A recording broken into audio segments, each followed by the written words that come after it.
Hi everyone, and welcome to our latest video of our 3 in 30-minute series. Each episode, we look at 3 different jobs within a specific industry. This week, our focus is ICT, computing, and digital. So we hope you enjoy each of the videos, and remember to check out our website for lots of additional resources as well.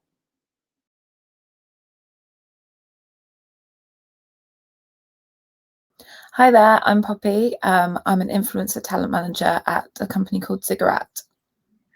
So first question from Osborne School. What was your first job and what path did you take to get to the job that you're now working in? My first job was an apprenticeship scheme, which was based in Cambridge. So that was assisting as a digital marketing assistant for a company who specialised in HR at the time. I was with that company for around 6 months, and it enabled me to gather so much experience by doing multiple courses in digital and just learning on the job whilst doing the day-to-day work as well. Fantastic. Now, this next question, what do careers involving ICT or digital work, what kind of things do they involve and what kind of jobs do you have? And that question comes from Daventry Hill School and Osborne. So we are an influencer marketing talent management agency. So we look after famous YouTubers, and that's everything from their day-to-day opportunities to supporting them in their business development or any projects that they want to work on, whether that's releasing some merch or working with a particular type of brand. So it's incredibly busy.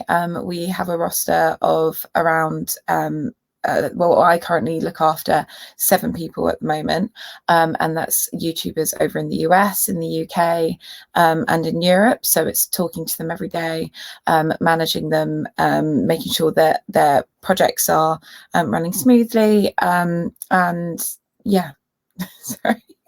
No, fantastic answer. And I think you've covered a lot of this in terms of what you actually do in your role, because it sounds really exciting and a job which probably 15 years ago didn't exist. So I take it every day can be quite different.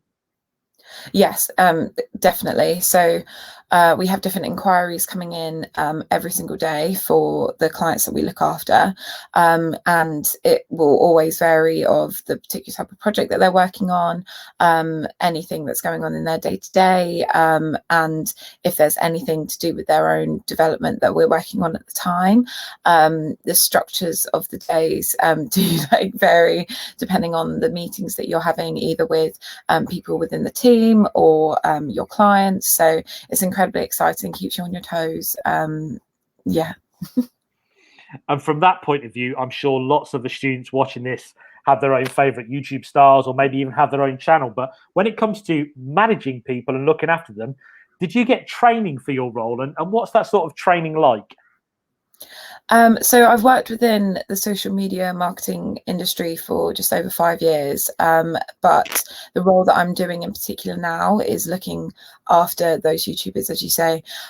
So I've spent a lot of time with my own CEO who has a lot of experience within the industry and in this particular sector. So a lot of training with him, with how to manage particular clients, how to manage certain things of their day-to-day. So that's anything from creative brief writing or contract reviews, or anything with research of particular brands that we can work with, how to talk to new brands and manage clients' workloads. So it's in-house training currently, which it has been incredibly helpful, just to understand a business and know how the business works from day to day. If you want to get involved within social media, there are a lot of things online that you can look into. So there's a free online course called YouTube Academy, which gives a lot of insights into YouTubers and more of the business perspective. And just in general, if you want to keep up with different things within the industry, like the industry is always changing, it's always adapting and evolving. So just keeping up with the latest trends, whether that be on YouTube or Twitter or Instagram, and different things that people are, or different trends that people are jumping on, and also different insights from different businesses. It's always very good to stay in tune with not only what the industry is doing, but what big influencers are doing, but also other agencies as well. Brilliant, thank you. And are there any particular qualifications that people need to get started? You mentioned there about YouTube Academy as something that people could do in their own time. Are there any other specific qualifications you need? Not in particular. I think having more strong communication skills and writing skills are key qualities for the roles that are within our agency alone. I think, again, having that research ability and just finding more about the industry is incredibly beneficial, and having like organizational skills and that kind of forward thinking and being a bit assertive with your working is like, yeah, key qualities to that being a part of like not only our agency but within the industry as a whole. Brilliant, thank you. And is there a typical working day? That how many hours a day do you work, or does it change quite a lot depending on your projects? Definitely depends on the projects that are coming in. As I mentioned, a lot of my clients are within the US as well, so it's making sure that you're managing your day-to-day, but having that thought of, okay, well, communications could be coming in like later on in the evening, so having that awareness there.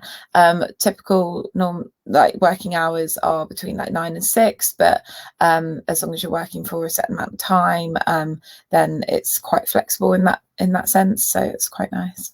It seems to be an area the industry's growing as a whole, but how does your business grow? And I imagine you use social media a lot. It's kind of a day in, day out part of your job. Yeah, so I've been with this particular agency since the start of the year, and since then we've already seen huge growth in the team. So bringing on some new assistants, interns, as I mentioned previously.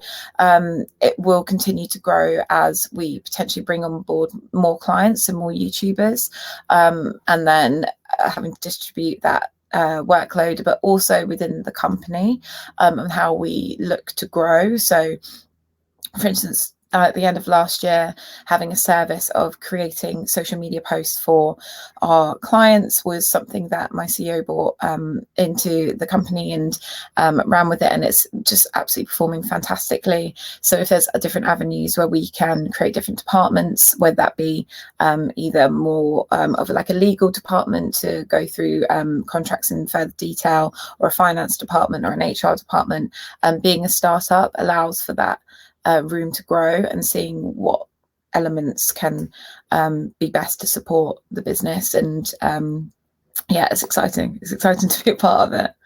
So from Daventry Hill, what inspired you to work within the sort of digital industry? Yeah, so I did a young enterprise scheme at school where I was involved in a company. We started our own company and our own business, and I was running the marketing department within that business. It then inspired me to continue working. Instead of going to university, I had a place, but then went into an apprenticeship instead.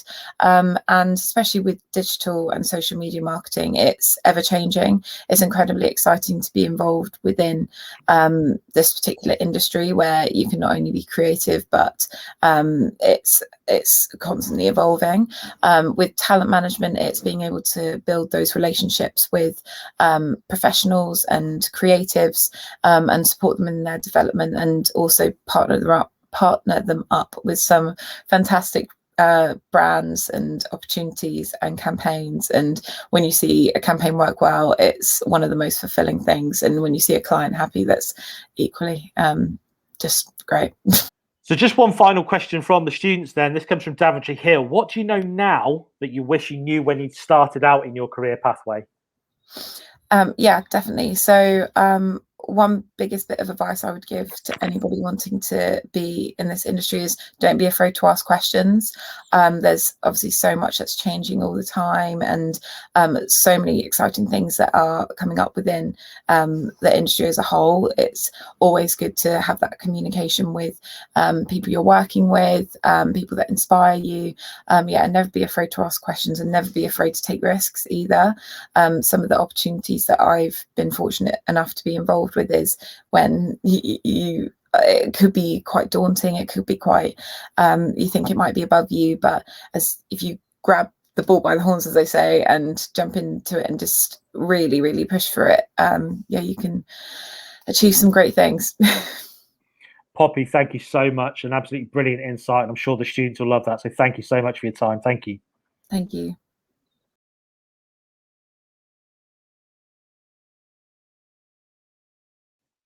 I'm Richard Osborne. I founded and run a company called Business Data Group. So our first question from Isbrook School is, what was your first job and what path did you take to get to the job that you're in now? So my first job was absolutely nothing related to what I do now. So my first proper job, I was a kitchen designer for a commercial catering company, and it was done as a what's called the YTS scheme, which is close to maybe a bit like apprenticeships, where I had training on the job, earned a salary, and used a CAD station or computer aided design system. So from starting to kitchen designs to where you're working now. So what do careers around computing, ICT involve, and what kinds of jobs do you have within your company? Working in ICT technology is so broad, and there's lots of opportunities to get involved in industries that you find particularly interesting. You could say that if you think about logistics, you could be within ICT and logistics, and you run the GPS tracking systems and sort of the freight forwarding systems for deliveries.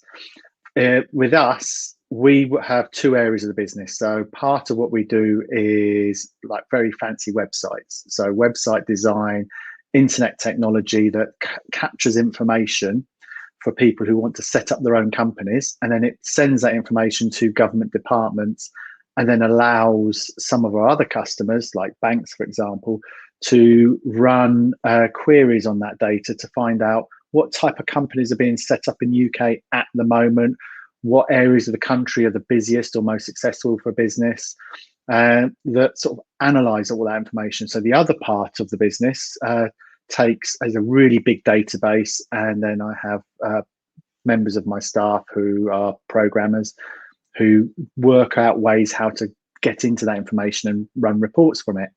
And then I could also say we have another part of the business that is a social media platform. So we have members of my team who run that platform and make sure that people can still interact and talk to each other and like each other's posts. It's very broad and wide. So fantastic, and sounds really, really interesting. But for someone coming from school, university, college, I guess one of the questions that they'll have at Daventry Hill asked was, do you get training, and what's the actual training like to make sure that you can do the job well? We have I'd use like a bit of a mentor type system, because qualifications, although sometimes they will look at qualification if somebody's gone to university and done a computer science degree, and we'll look at behind that what did you do as part of your projects. But what we really look for is, are you interested in programming? And then you'll be working alongside a colleague, one of the senior programmers in that part that you work with, and they will mentor you. They will sort of give you small projects, work through, show you best practice, hold your hand metaphorically as you're sort of building up your skill set. And then gradually you'll start to give them small projects of your own that you'll be said, right, we want you to do this, and left to your own devices to build it up over time. And those projects will get bigger and bigger as your skills develop. But the main part is training is done by mentoring. And then we also do, if there's a particular good book, we'll get a book of Amazon and say, here's something that's worth reading. Or there is also some online courses. Treehouse is one of the services, for example, that we subscribe to. Brilliant. And once people are in, they've had this training, what sorts of senior roles can people progress to within your company? The best example is my CTO, or Chief Technical Officer. He's been with me when he came he came from university, came straight out of university as a trainee, and he was mentored by somebody. And now he has shares in the company and he runs the whole IT part of the business. All of the developers who work for us report to him. So there's a good career opportunities there.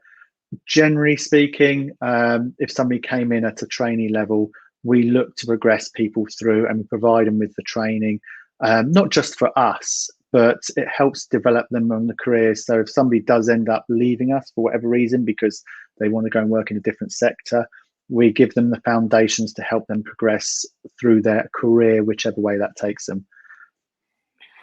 Fantastic. And for people who might want a career within your company or similar, is there a kind of minimum age that people have to be to work for you? And that question comes from Red Kite School. Well, there's a legal minimum age, but for us, what's more important, if we're recruiting and you wanted to work for Business Data Group, one of the most important things that we would look for from an ICT perspective, because we have different jobs in sales, marketing and so on, from ICT is we're looking for a portfolio.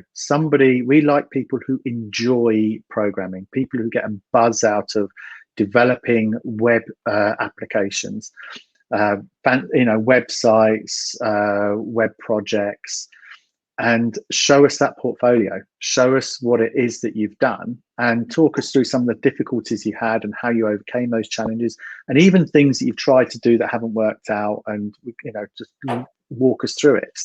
From an age perspective, it really does depend on where you're joining from. So if you're joining straight out school on an apprenticeship type level, then that's 16, or just as you leave school for anybody who's depending on where you are in the year.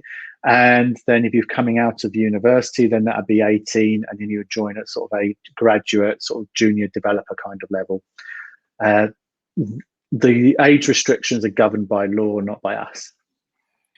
In terms of hours of work, some industries, there's a very typical 9 till 5. What sort of hours of work would you expect to do if we were working for Business Data Group? We don't have fixed hours. Our full-time contract is we're looking for you to do about 7 hours of productivity per day. And the reason we work on 7 hours of productivity is if you're really like an early morning person and you prefer to start work at 4 o'clock in the morning, start clock at 4 o'clock in the morning. And if you'd like about a 3-4 hour lunch break, take a 3-4 hour lunch break. And if you're more of an evening, afternoon person and prefer to work until 9 o'clock at night, work till 9 o'clock at night. Adjust your start time, your breaks, everything like that, so that in amongst all that, you do about 7 hours work.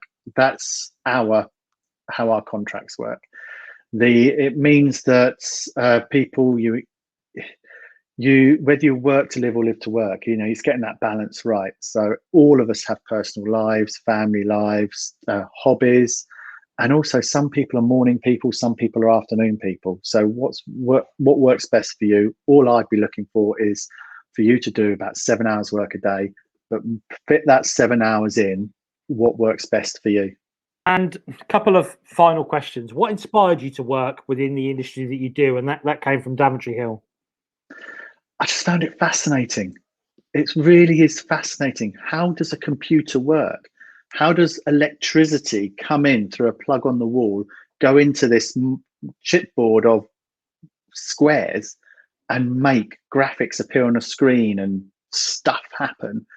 And that's where my fascination started. I just found it all just so interesting. And then I started to learn how to make those things change on the screen, and one of my first programs I wrote was making a hot air balloon drift across the screen with the Commodore 64 logo on it, which was in the manual that came with my first computer. And it just went from there. I started writing database programs to store a journal. I ended up writing a program that enabled me to keep a diary. And then it went on, and I started writing a few very basic games, and it just evolved from there and there. And it was just born out of just being fascinated. How does this even work? And then the more complex the programs I wrote got, the more interesting they got. And then it became a business. And ultimately, I now get paid to do stuff that I enjoy doing. Brilliant. And a final question. What do you know now that you wish you knew when you started out in your career? In my career now, there's two parts to it really. Because I run my own business, so I started my own business. So my career I created myself, and I really had two challenges really. One was confidence. When I started my own business, I was so nervous about trying to get customers, speak to customers, meet people. and my business would have grown quicker if I'd pushed myself that bit, gone out of my comfort zone, and as scary as it was, just did it. But that's gradually built up over time. Would I have got any further forward? Because I never went to university. I never studied programming. Everything I know about programming, I taught myself by reading books and just experimenting. I might have done, but reality is I am where I am now, doing what I'm doing now, and I'm happy where I am now. So it's something. There's an old saying, "Don't look back in anger," kind of thing. I sometimes wonder if I'd pushed myself harder out of my comfort zone, it might have made a difference. But I don't look back and worry about it. It's just a question that I wonder sometimes may have helped me. Richard, thank you so much for your time. It's been brilliant to talk to you. Thank you on behalf of all the students in the schools that are going to see this video. Thank you. It's been a pleasure.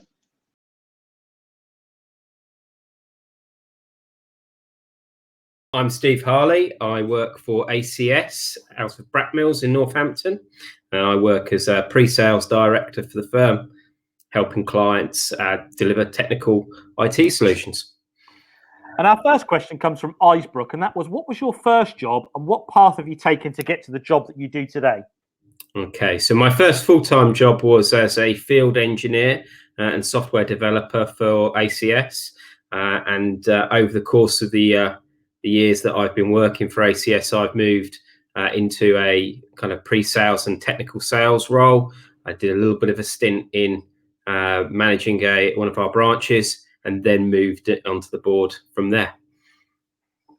So for people looking for careers in ICT, digital computing, what do they involve and what kind of jobs do you have at ACS for different people? And that comes from Daventry Hill and Isbrook.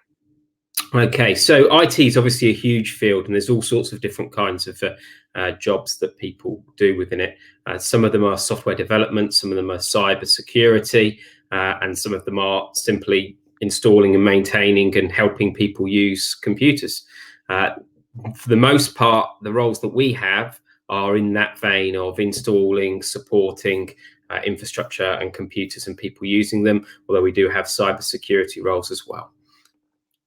So it sounds like there's a real kind of range of different roles. So do you give people training to kind of prepare them? We'll talk about qualifications in a bit, but do people get training, and what's that training kind of look like?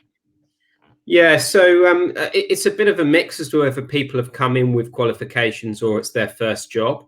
If you're joining as your first job as an apprentice, then there's apprenticeship training, which is typically done with a college or training partner with some time out of the actual office or the office or working environment, as it is at the moment, once or twice a week, and bringing you up to a recognised qualification. Or people can come in with some qualifications and then look to expand them. And again, there'll be assistance there. People usually follow a track that is accredited by the vendors, the people like Microsoft, Cisco's of this world, that will give them recognised qualifications they can use across the industry. And following on from that, so people have come in, they've had their training, they're on these different pathways. What kind of senior roles can people progress to within ACS? Okay, so starting with from a technical point of view, you can start and join as an apprentice on first line help desk work, go all the way through second, third line to our infrastructure team or cybersecurity team doing more technical and more challenging roles. There's opportunities there for project management as well, all the way through up to senior management and board beyond. You know, it's not uncommon for us to have people in the senior management team that joined us as apprentices. So it's, you know, there's plenty of progression available. And that's great to hear that people can move up. And in terms of the role that you're doing now, what do you actually do? And is there such a thing as a typical day that you could give people an example of?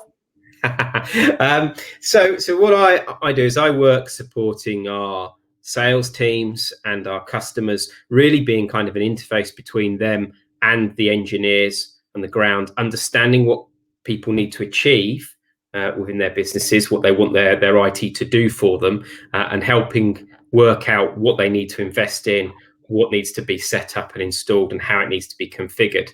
On a typical day, I would probably spend most of my time responding to emails, being on video calls or meetings, speaking with clients, speaking with engineering teams, speaking with the salespeople to work out exactly what we need to position day in, day out.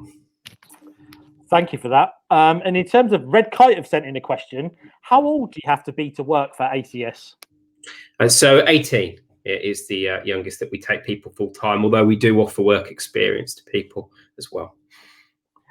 Fantastic. And you mentioned this a little bit already, but are there specific qualifications that you look for with people? So from our schools, we might be looking at GCSEs or, university. What sort of qualifications do you look for to get a job at ACS? So it really depends on where you're coming in and what role you want to do. I mean, from a GCSE perspective, we're really looking for people to be numerate and literate. So, GCSE maths and English to a reasonable standard. But you don't need to have a raft of, GCSE qualifications for all of our roles. And apprenticeship wise, the training will take you on from there. If you're looking to come in at a more senior level, to get involved in more technical aspects or more exciting projects straight off the bat, then usually we'll be looking for either vendor accreditations. So that will be, as I say, Microsoft or Cisco or the like, qualifications such as MCSEs, Microsoft Certified Professionals, or Cisco Certified Network Administrators and the like, or academic qualifications such as computing science or computing degree of some description as well. Brilliant. Now, this next question is a two-part one, really. For somebody coming in to start to work with you, how many hours a day would they work? And then in your current role, does that expand a lot, or does there tend to be a set hours that people work? So we contract for 37-hour week typically. So 8 hours a day kind of shift. As far as what people work when they first join, that will usually be pretty close to what they'd work, albeit those technical roles as you're climbing through those ranks and involved in those projects, there will be a requirement to work on a rota on call for out of hours support for clients. And a lot of IT project actually gets done out of the normal working week. So installations could happen on a weekend or an evening. So sometimes it's unsociable hours as well involved there. When you kind of get further through to mine, it becomes about what's happening at any one time. So sometimes, it will just be the 37 hours. Other times when you're particularly busy, there's a large project or a tender or a bid that needs to be created. Often you can find yourself working a lot longer.